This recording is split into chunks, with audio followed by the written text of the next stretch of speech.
In this video I'm going to show you how to fix stiff or dripping quarter turn taps.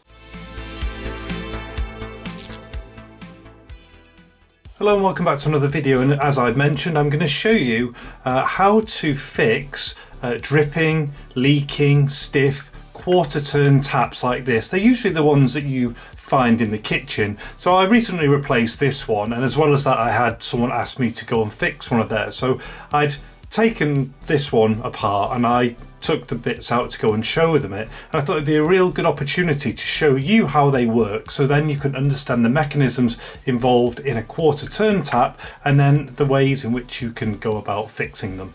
So if we have a look at this tap here on the workbench, as I mentioned, it's a quarter turn tap, meaning that it only moves a quarter of a turn. And this one here was, had another one on the other side, so it's a hot and a cold, and so it's what's known as a manual mixing tap. So you've got cold coming on one side, hot coming in the other side.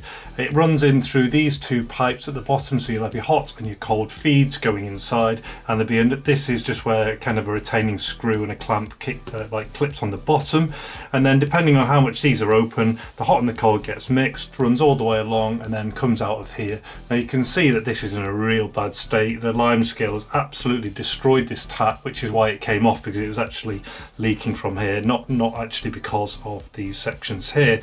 But taps are really expensive, right? Even a basic one, something like this, is probably £30–40. So if you've got a really nice quarter turn kitchen tap, they could be £100–200-ish, and you don't really want to be replacing that if you don't have to. So the mechanism, I've already shown you the water going into here, and then it mixes inside there. To gain access, you're looking at taking off these end caps that cover off the end. Now when you look at them, you wouldn't think that they are designed to come off, but they are. So you just need something like a flathead screwdriver, and of course you're going to be careful not to damage anything. So if I'm using a flathead and I'm not quite getting any purchase, I might just switch to something like a Stanley knife just to get a bit more purchase underneath. There we go, and it just pops right off. And then looking inside, we've got all this lime scale here. We can see that there is a screw inside, and this will take either a flathead or a positive. So in fact we've got this one to hand. Why don't we use this? So you're then just going to undo the screw,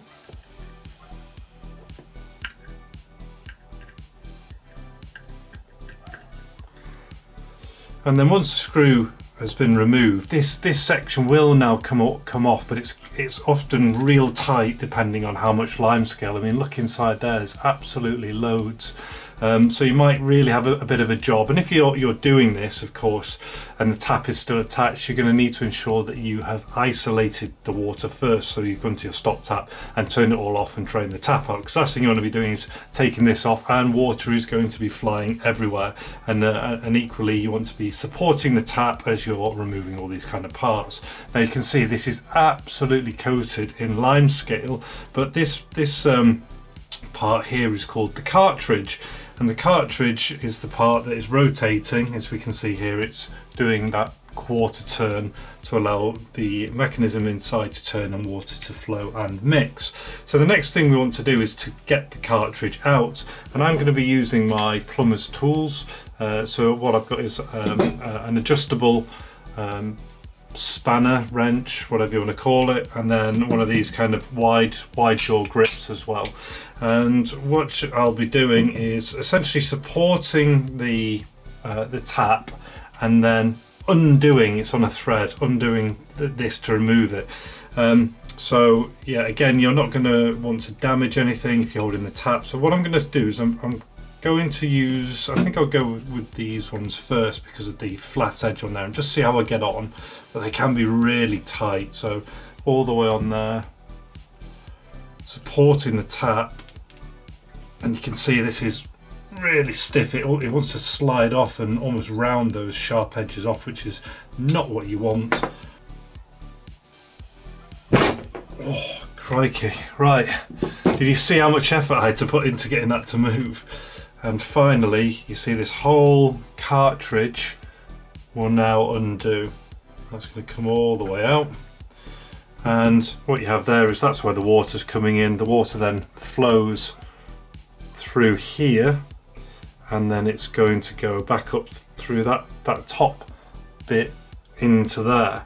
So this is the cartridge that allows the water flow to be regulated, that quarter turn. And unlike like full turn taps or more complex taps with the handles, they have their own mechanism. That's why I wanted to show this. So what you can see is you have this part at the top, and then you have this ring at the bottom.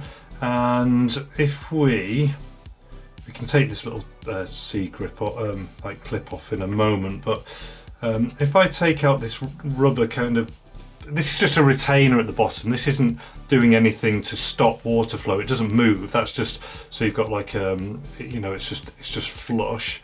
If we take that out, and then you'll see that there we go, right in. So what you're seeing there is like one disc that's held in place because it's got these little retaining slots on each side, and then by turning it there's another disc, another ceramic disc that turns above it, and we can see that because they'll actually drop out. So if I